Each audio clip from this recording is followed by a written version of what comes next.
National Commission of Inquiry on Systemic Racist Police Violence Against People of African Descent in the United States.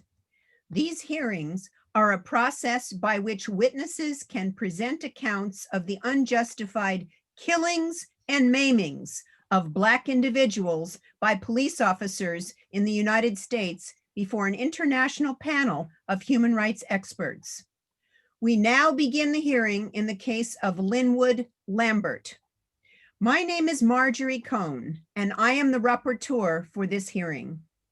Presiding over this hearing today is Commissioner Max Boqwana of South Africa and Commissioner Peter Herbert of the UK and Kenya. The witness for this hearing is Tom Sweeney. There will be 50 minutes for this hearing. Witnesses will testify, followed by a period of questions from commissioners. I will call time at the 30-minute mark and the 45-minute mark. Please excuse my interruptions. A short video will be shown with some disturbing content.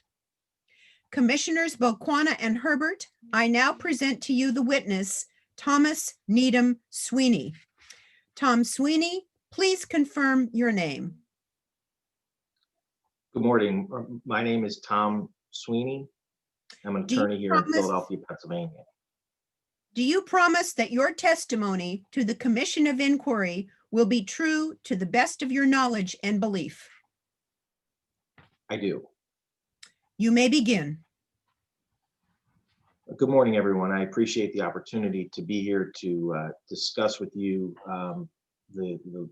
this important issue, but particularly this case. I was fortunate to represent the estate of Linwood Lambert, who was a gentleman from a town in Southern Virginia called South Boston, Virginia.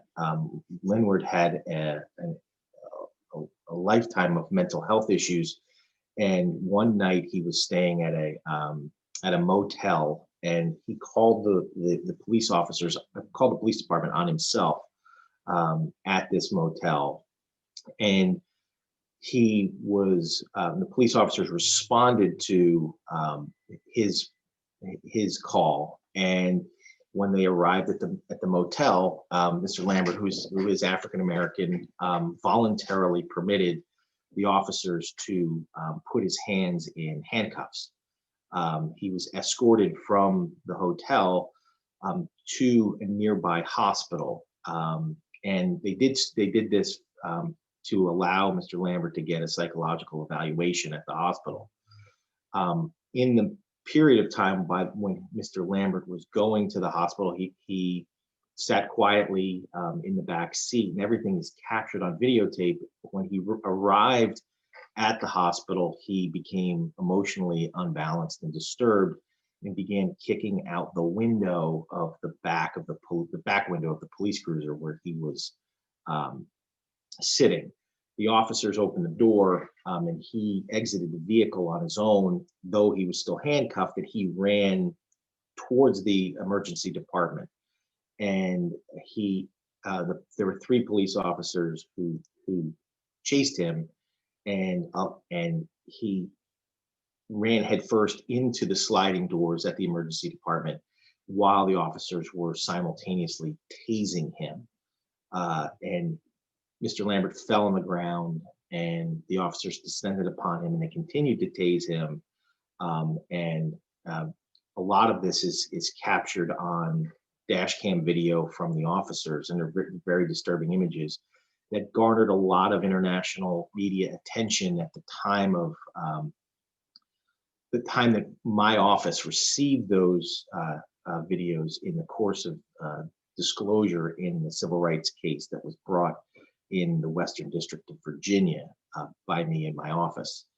It's important to note that in those videos were secret. No one had seen them until there was a civil rights action filed. Nobody had an opportunity to evaluate the significance of what's contained on those videos, absent the fact that the family, of Mr. Lambert wanted to see, some justice done.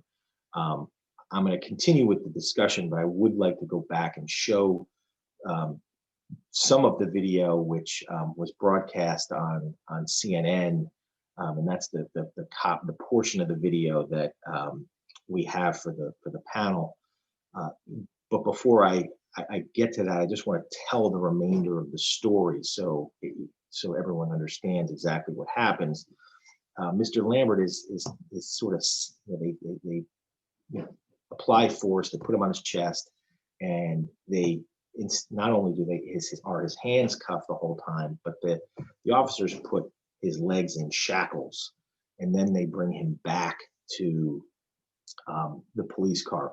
Remember, they brought him to the hospital for a mental health evaluation, but he has this emotional outbreak, and he then the officers strangely decide that he's no longer in need of medical attention, even though they've tased him a whole bunch of times, and they bring him back to the police car. They sit in the police car for a period of time, and then they bring him not for an emergency evaluation in the emergency department, but actually they bring him back to the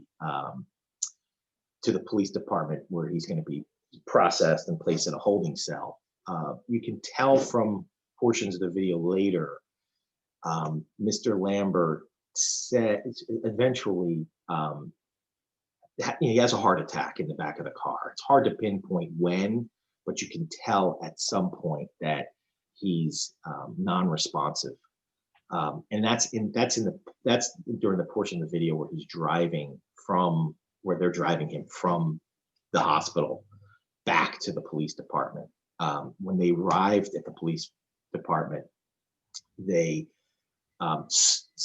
discover that he is non-responsive, and then they call the paramedics to bring him back to the hospital where he just once was. And there's, at this point, he has long since passed, and he has had an arrhythmia, a cardiac arrhythmia, which caused his death. So I think there's an important, there are a lot of facets to this story, this tragic tale, and I think it goes to a lot of the things that you're inquiring about, and issues that are related to the disparate policing in the United States, but it also raises questions about the disparate medical care that African Americans receive, that people who have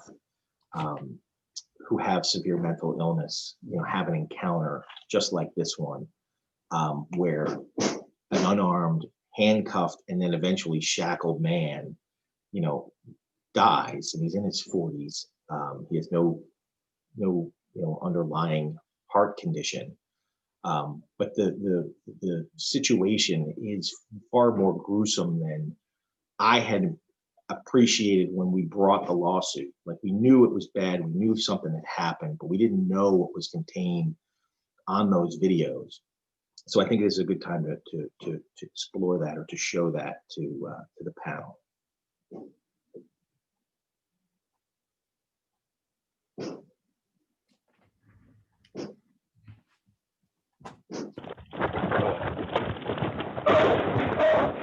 This police video shows 3 officers in South Boston, Virginia, tasing a man right outside a hospital emergency room.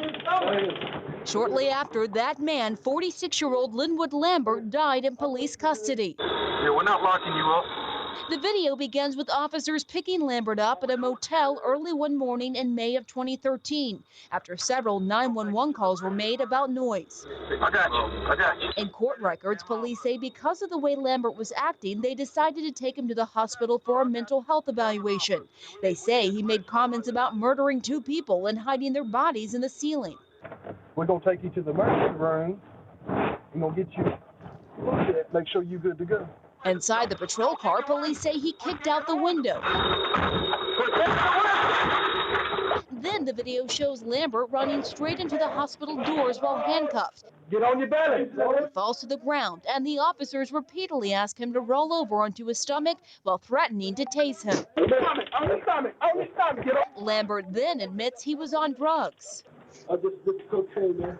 But instead of taking him inside the emergency room, the officers take him to the police station. Under arrest, turn up. The officers tase Lambert multiple times. He's bleeding, apparently from breaking the squad car window. By the time they reach the police station, Lambert appears unconscious in the back seat. He was later pronounced dead at the hospital after going into cardiac arrest, according to the medical examiner's report.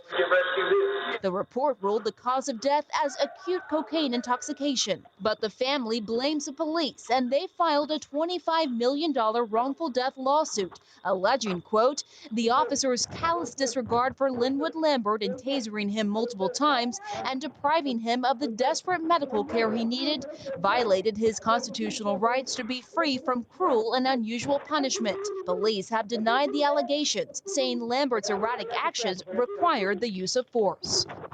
And the South Boston Police Department released a statement saying, we are vigorously defending the case. Our position is affirmed by the reports of two independent, well-qualified experts in the field. CNN attempted to reach both South Boston Police as well as Virginia State Police, who picked up this investigation after his death, and we have not heard back. The medical examiner's report did say that while cocaine was the cause of death, there were 3 puncture wounds that looked like they were from a taser. CNN was not able to independently verify how many times Lambert was tasered.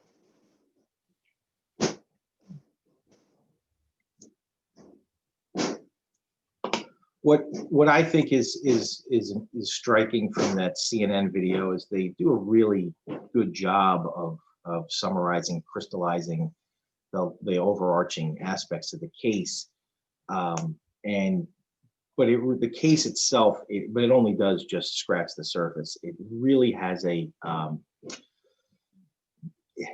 it deals with this in the intersection, at least for this particular case, which makes it so difficult, I think, for the African American community in how issues like this, relate to policing and the differing effects of a case like this, because it relates to the intersection of forensic pathology, constitutional law, and the immunities that are afforded to police officers. And third, which is really the one that oftentimes comes up in cases like this, like you see in Minneapolis with the George Floyd matter, is the application of state criminal law. So it's the 3 things: it's the forensic pathology, it's the constitutional immunities issues, and then state criminal law. And I'm going to just go over them briefly, about what happened in those 3 aspects of things. First, from the forensic pathology point of view, they showed on that CNN clip the autopsy report. And the autopsy was performed by an African American forensic pathologist who had only really been on the job months. This is her first ever significant autopsy that she performed. And the odd thing was she did it while there was an officer from the Virginia State Police, a trooper from the Virginia State Police, who was present. Person had no medical training, has no medical knowledge, and the curious part of it was that there was someone who was supposed to investigate. I just got a note that someone's like, there's banging going on. There's nothing really I can do about that. We just got a little bit of a snowstorm, and that is just the wind banging against my window. So I apologize for that. I'll try to speak up loudly, but I can't stop that banging. Happens all day when there's a storm.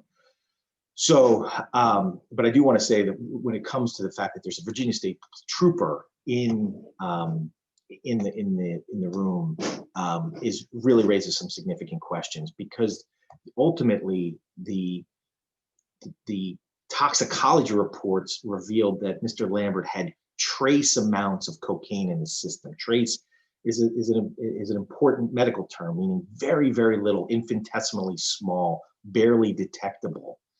And the forensic pathologist took that really small number and converted it and flipped it around and said he died specifically because of cocaine. And the expression was in that clip was acute cocaine intoxication. People don't die of acute cocaine intoxication from trace amounts. You don't have to go to medical school. You don't need to be a board certified forensic pathologist to think of that or to understand that. What's fascinating is when we took a deposition of the forensic pathologist And she acknowledged she didn't know there was a video. She hadn't seen the video. She didn't know about the tasing. She didn't know about all the other circumstances that, created, this situation. And she did, at the conclusion of her deposition, confirm, under oath, that she would be willing to reevaluate her assessment of the cause of death. The second thing too is the law involving police use of tasers, just unauthorized or excessive force, is constantly changing. Today is an inauguration of a new president. There's going to be a new Department of Justice. There's going to be a new Congress with a 50-50 split. So one of the interesting things to see is whether or not qualified immunity will remain as a body of case law. In the United States, for the folks who are not Americans or American lawyers, police officers are granted, not full immunity, but immunity from suit. One of the great things about the United States and about American law is, since the Civil War, there's been a statute that's in place called Section 1983. 1983 is a claim that allows citizens to bring civil actions against the state, against state actors for the violation of their constitutional rights, the rights that are embodied in the U.S. Constitution. You can sue state actors, police officers, mayors, things like that, if they violate your rights. But with that right, or that ability, or that mechanism to do that, courts, judges made up a way to keep the liability down, and that's qualified immunity. And you see that in particularly in the context of police officers. And the easiest way to get qualified immunity is for police officers to say, well, we feared for our life, or he was out of control. Well, the work with the case law that comes down to whether you can use a gun on somebody has been addressed by the U.S. Supreme Court. You can't use a gun on an unarmed man who is fleeing. You can't shoot him in the back. That's pretty well established in the Tennessee versus Garner case. But the law with respect to tasers is not as clear. So what happened in this case, the Fourth Circuit, which governs Maryland, North Carolina, Virginia, some of the mid-Atlantic states in the United States, that promulgated some case law that says you can't use a taser on an unarmed man in handcuffs. So while the Linwood Lambert case was pending, the Fourth Circuit went even further and expanded that ruling to say, if somebody's not moving and they're unarmed, you really can't use a taser at all. That opinion had come down right before a perfunctory scheduling conference or a motion hearing in our case. And the first question out of the judge's mouth when we started that hearing was, what does that mean for this case? There's a new decision that came down yesterday. What does that mean? And I had to tell him, unfortunately, it meant nothing, because what happens is, if there's expansions of or restrictions on police activity, it really only begins at that particular moment. That's when a bright line is established. And because the incident had happened before this bright line had established, the police couldn't be responsible or held liable under the new case law because it had just happened. So what happened is ultimately, and I'm going to continue a little bit about the ins and outs of this, the constitutional immunities portion, is the judge said basically that all of the tasings, though he was handcuffed, as he was moving, they were constitutional. The court said, though, that some of the tasings that happened after he had his legs shackled and was no longer moving, they were unconstitutional. So that begs the question, he was tased over 20 times. A lot of what you saw on that video and the use of force was permissible under under federal law, under the United States Constitution. It was only some of the later tasings that were held to be let me back up. The court determined that the judge determined that the police officers were not immune from those later tasings, meaning they could be held civilly liable. So that goes to, yes, the civil in the United States, there's civil liability and there's criminal liability. Criminal liability, forgive me if it's this really basic stuff, it's taking someone's freedom away, putting them in jail. Civil is just about money. And it's holding the township responsible from money that's in the coffers of the government. It's a peculiar thing, but yes, you can get paid. You can recover civil rights damages from government officials for their unconstitutional acts. But what really in addition to the civil side of things is, with respect to this case, the governor of Virginia appointed a special prosecutor to investigate.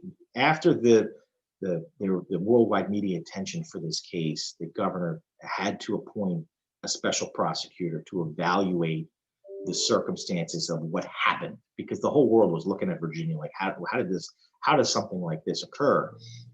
It was sort of it was a precursor to what took place this past summer with what happened in Louisville, Kentucky, and Minnesota, but it certainly wasn't of that scope with Breonna Taylor and George Floyd. But what I was summoned, or I was requested to come to Richmond, Virginia, and I met with a special prosecutor and the local Commonwealth's attorney, which is a local DA, and we spent hours and hours and hours discussing what potential criminal charges could be brought against the police officers. And ultimately the decision was made after what I hope was a thorough investigation, to not charge any of the officers with any crimes. And what was disheartening from my point of view was the Commonwealth's attorney issued a report, and the bulk of the report focused not on the actions of the police officers. However, it focused on the conduct of Mr. Lambert, his personal history, things that would never come into court at any whether it was a trial, whether it was a trial on the civil side or the criminal side. But basically, it was a character assassination of Mr. Lambert, and there was a press conference held, and it came off as, in my opinion, that it was, well, he deserved it, or he was a bad guy, he had a troubled past. And you see a lot of that, and you see that, at least from my perception in other cases. Well, George Floyd, he passed a counterfeit $20 bill. So clearly, he if it wasn't that, he was going to get it from something else. Like that is a unfortunate response, I think, that the public has to events of this kind, and it also goes to one of the things that the Commonwealth's attorney focused on, this concept that dovetails back to the forensic pathology aspect of this case, and that is there's an idea or diagnosis. The expression escapes me right now, but the diagnosis is called excited delirium. Now, there is a tremendous amount of controversy about this particular concept, but the Commonwealth's attorney said, well, we're not going to charge them with any crime, because the death wasn't caused by the police officers. The death was caused by this thing called excited delirium. 60 Minutes just a few weeks ago did an expose on excited delirium. It's worth watching because it is the weirdest thing, and that's really the best word I could use to describe it. Excited delirium is only happens. It's only something that is diagnosed after an encounter with police officers. And when there's someone who passes resulting from an encounter with police officers, my office retained a world famous forensic pathologist by the name of Dr. Michael Boqwana. Michael Boqwana is involved in a number of cases. He was the family's pathologist in the George Floyd case, and I remember him saying that, they were saying, well, George Floyd had a really bad, heart condition, and Boqwana, during a press conference says, I wish I had the heart that George Floyd had. I wish I had the cardiovascular health that George Floyd had. But Michael Boqwana, in our case, focused on that excited delirium thing, and he basically says, look, he died from a heart arrhythmia. That electrical conductive device causes your heart to jump or causes it to race. That excited delirium is really just it's worth watching the 60 Minutes portion, because it'll explain it far better than I could ever do. But it really is like, you got excited to death. People get in fist fights out in front of a bar and one of them dies. They don't die of excited delirium. That's only a diagnosis that happens where there's an interaction or involvement with a police officer. That was true in this case. And as I said before, the forensic pathologist did not look at or examine in any way the video. But she did conclude with this excited delirium, and it's a sort of, it's sort of a catch-all diagnosis that is very favorable to police officers, and it basically says, look, the person was erratic, and he got roughed up by the police, and he died of this excited delirium. The way I look at it, it's like, is it an allergic reaction to the fabric on a police officer's uniform? Because it only happens, the diagnosis only occurs when we're dealing with police officers. Of course not. That's just pure silliness. Yet it's it is something that's very prevalent today, and it causes, like, as I said, there's these three things that stand out from this case, which make things harder, for African American families, I think, to swallow. I know, and I mentioned this to Ms. Lyons before. This case garnered a lot of media attention, and there was attention brought, worldwide. And the one, unfortunately, which is useful and it's important, so people know and people can learn from mistakes that are made by police officers. But what really nobody understands, or still are having a hard time figuring out, is the dangerous nature of the taser weapons themselves. The police officers are trained that this is a less lethal form of force. A lot of people, the world saw a week ago what happened at the Capitol. And there was a DC Metro police officer who responded. And a lot of people may have seen this, but his video came out, his interview came out this weekend, and he was beaten by these rioters. And he was actually tased, whether it was with his own taser or someone else brought a taser. He was tased. This police officer was tased in that insurrection, a week ago. While that happened, he had a heart attack as a result of that tasing. He's a 40-year-old guy, fit, thin, and a lot of the officers have no clue about the significance of or the dangers of the use of these weapons. And that's what happened in this particular case, which is, yeah, they jolted him so many times, and keep in mind, they jolted him, and that the court said more than about 3/4 of those tasings were permissible. And I would be remiss if I did not say, and at least advise, that there's two ways to tase. the taser has like two prongs, and that is this, the probe mode. You know, that's the one where they're at a distance. Then the taser also has like a you know, component parts at the end where if you're next to the person, you can zap them and inflict pain.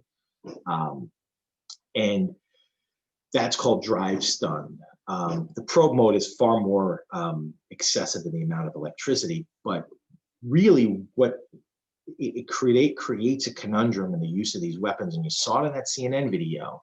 It's like, don't make me tase you again. You better listen to me. Well, the whole point of these tasers is it creates what's called neuromuscular incapacitation. It stops people from being able to control their bodies. And that police officer on that video says, you know, I'm going to tase you again unless you listen to my commands. And that's kind of the important point. There's no way for people to act, you know, respond appropriately to officers' commands when they've been incapacitated. So it snowballs, and a lot of time you see that with circumstances like this, where there's a where someone is tased and it doesn't do what the police officers think it will do, and that just and then there's more force applied, and there's more force applied, and ultimately it resulted in this particular tragic case. I've been speaking for about 30 minutes. I don't want to run over. If the commission has any questions, or the panel has any questions, I'm happy to stop. Thank you, Tom. I think we get the gist of the matter, but Peter will kickstart with the questions. Yes, Mr. Sweeney, thank you very much for a very precise and clear summary together with the video.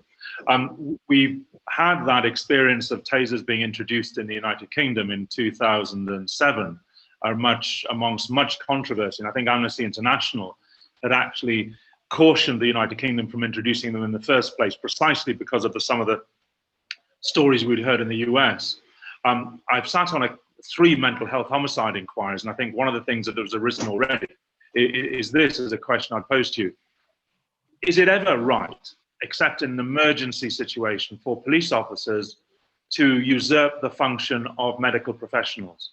Because this is, I suppose, the case that I saw on video is horrific, not only because of the actions of the officers, literally because they're standing outside a place of safety. In the mental health law in the United Kingdom requires police officers to have the power of arrest to take a person who is mentally ill to a place where they'll be seen by 2 mental health professionals, and it's called a place of safety.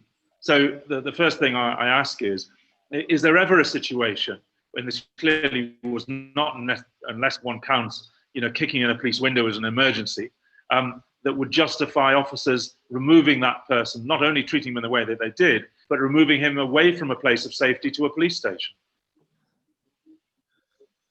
Well, I'm not sure I'm going to answer this question the way you want, or directly, because I think it creates a bunch of questions. The point is that police officers they're like surgeons. Surgeons are trained to cut, police officers are trained to enforce the law. And once, at least in this circumstance, they had an event that is misdemeanor, it's breaking government property, that trumped everything.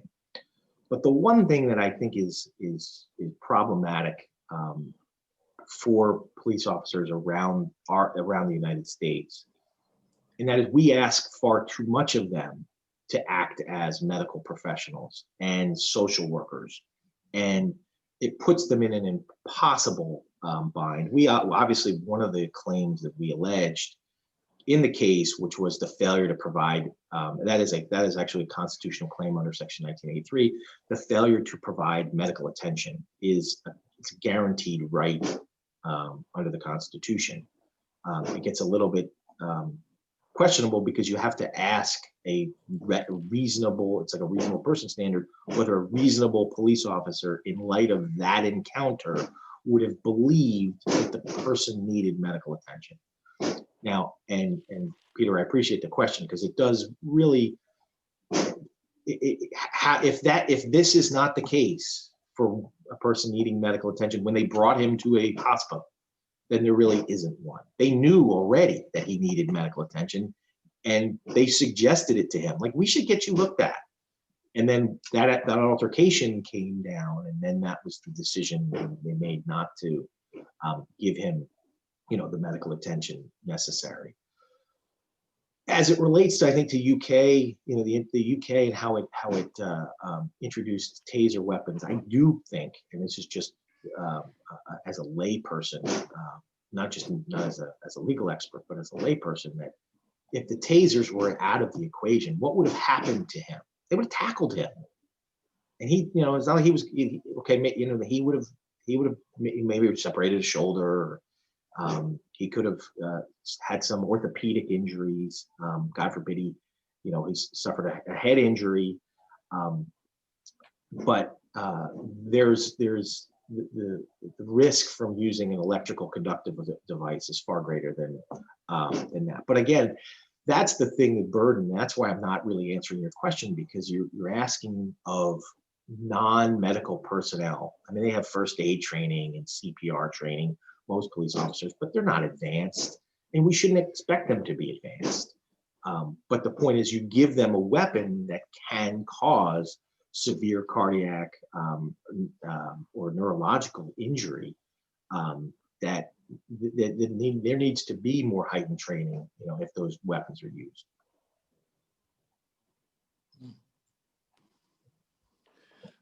I mean, the point I was really getting at is it's precisely because they're not medically qualified, they should take them to the hospital. I mean, that I think just seemed a common sense solution.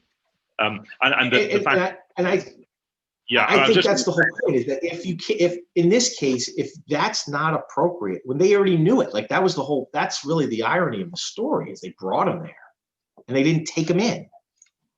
Irony is probably not strong enough a word, that they knew he had a problem. Then something worse happened, and then they still didn't get him medical care. But is there any justification, Tom, that has been given by them taking him out of the place where he could get medical attention back to the police department? Well, the justification was, it's actually on the videotape, and I'm going to paraphrase, I'm not going to quote it, but a nurse from the emergency department, emergency room, comes out and asks, what's going on? Like, aren't you here? So we were here to bring him in, but now he broke our car window, and now we're taking him to jail.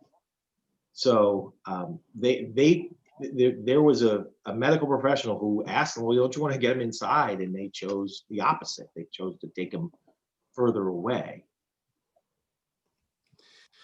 All right, I just want to move to another question, Tom.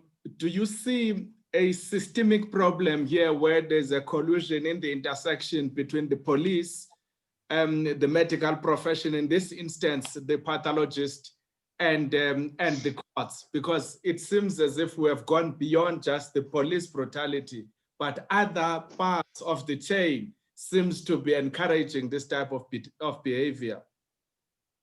Yeah, and I think that is what really rubs me the wrong way about the story. Now, because and I don't think there's a systemic problem with coordination or combination or collusion or whatever conspiracy, whatever C word we need to talk about the meeting of the minds. There's not a systemic problem. But there is an underlying problem where there's any type of communication between the police and medical personnel. And forensic pathology is a very, very complicated subspecialty here in the United States. It's true all over the world. It takes a long time for someone to get board certified in forensic pathology. And the fact that the forensic pathologist in this case is in a room with a Virginia State Police trooper whose supposed job is to investigate, to get to the bottom of this story, is unsettling. But what's worse is that at no point did the person engaged in the forensic or the autopsy and preparing a forensic pathological report knew anything about what happened. You know, and there certainly was a decision that was made, not by I will say, to answer your question, Max, I think it's a really good one, because there was the forensic pathologist was more than concerned by the fact that she didn't have access to the videos.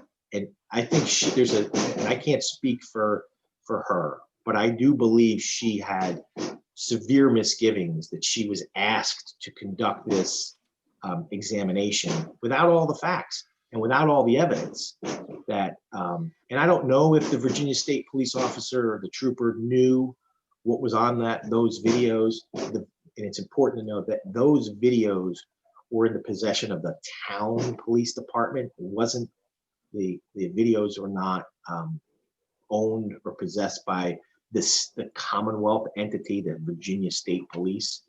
So I don't know the answer to whether or not that person had those videos. Peter?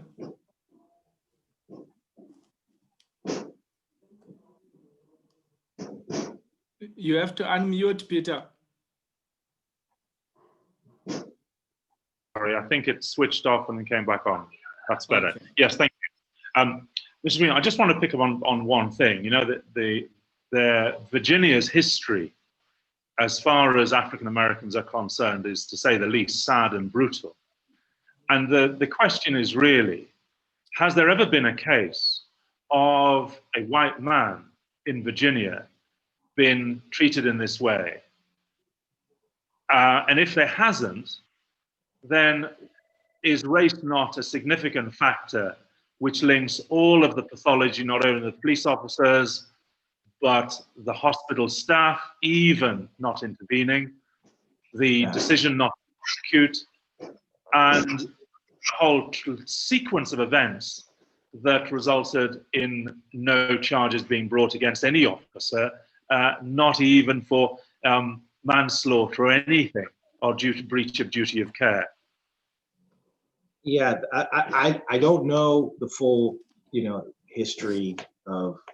I'm an attorney who's licensed in Virginia, but I don't know anything about, if there's a similar case to this involving an altercation between a white man and other Virginia police officers. And I will tell you this: in the course of this case, we learned that before Linwood Lambert was brought to the hospital, not into the hospital, brought to the hospital, there had been a previous event where there was a mentally disturbed white man inside the emergency room who had been was out of control. He had a motorcycle helmet in his hand, and he was swinging it around at the police officers inside that same hospital, just past those doors that you see there. And that person was not tased. That person lived another day. And that was sort of one of the shocking discoveries that we made. That is,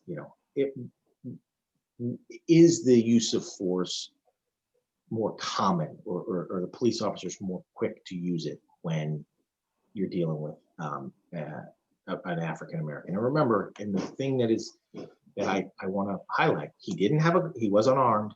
He was there for mental health, for medical reasons initially. And the last, and it still results in such a horrific, in horrific consequences. That's the thing that I know that, it was so alarming, I know, for the African American community, is that even when the police are called to they were there to render aid, to assist this man, he still wound up dead. There are 5 minutes remaining in the hearing. Thanks, Marjorie. So, Tom, I think the conclusion from what Peter is saying, the color black becomes on its own a crime in these instances. But what I really wanted to ask, what are the remaining remedies that you are currently exploring on behalf of the estate of Lambert?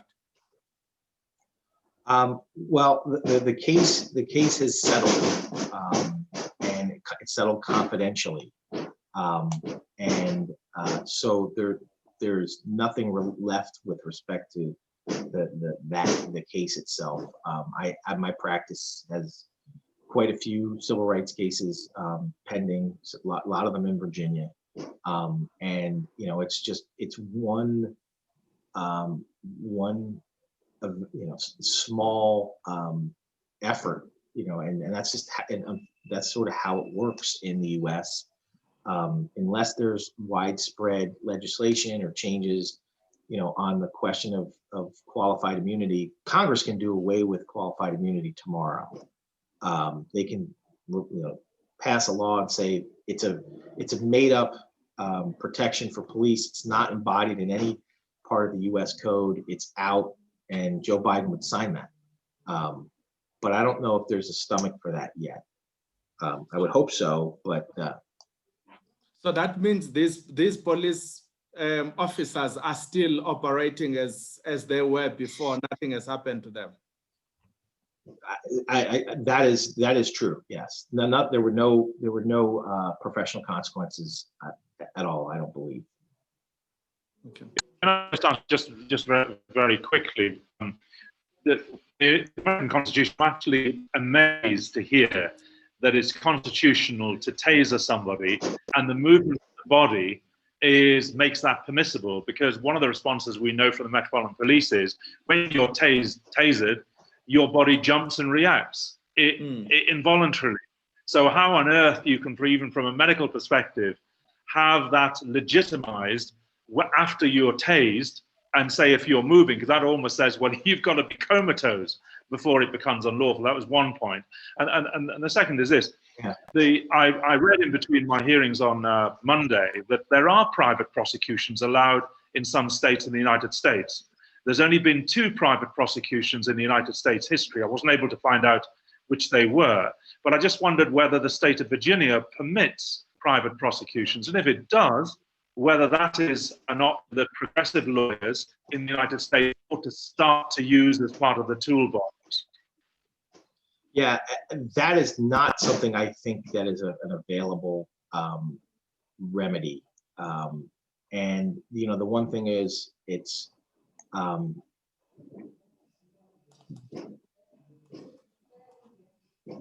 important to know too that police officers have tough jobs, and what we're talking about is did they intend to kill Mr. Lambert? And that is something that the prosecution themselves said, no, they did not intend to do that, because he didn't die from the tasings. He died from this manufactured medical diagnosis. So that immediately took a bulk of any potential criminal issues off the table. And then there was I think an evaluation as to whether it was unlawful touching, assault, negligence of some type, and the officers and the way it is in the United States, the prosecutors themselves, they are elected, and they have to stand in front of the voters every 4 years or every 2 years, and this is not just true in this case; it's true in every case, that no prosecutor wants to come off no prosecutor wants to come off as soft on crime. Obviously, this is how hard do you need to get when you're dealing with somebody who broke a window? Well, at least in this case, the prosecutors felt all of the force was permissible and not worth any criminal evaluation. This concludes the hearing in the case of Linwood Lambert. We will now have a short break. Hearings will resume on the hour with the case of Aaron Campbell. Thank you. Thank you. Thanks, Marjorie. Thank you very much, Mr. Sweeney. Thank you, everybody. Have a nice